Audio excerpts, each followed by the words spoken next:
আজকে তো সকাল সকাল বাড়িতে অনেকগুলো অতিথি এসেছিল, তাদেরই এগুলো খাবার দিচ্ছি। এদেরকে না দেখলে সকালবেলায় মনটা পুরো ভালো হয়ে যায়।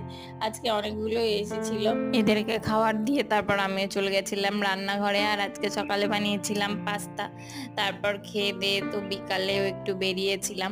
একটা কথা কি আছে জানো তো, যে তোমার কপালে যেটা আছে সেটাই হবে, ভাগ্যে যা লেখা আছে সেটা কেউ খণ্ডাতে পারবে না।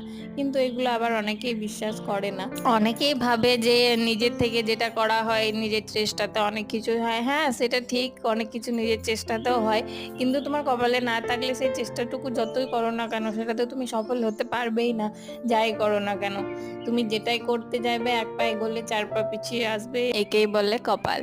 কথায় আছে না, অভাগা যেদিকে যায় সাগর শুকায় যায়। একটা সময় আসবে যখন তোমাকে বিশ্বাস করতে বাধ্য হবে যে না, কপালে যেটা আছে সেটাই হবে, যেদিকে যাবে সেদিকে শুধু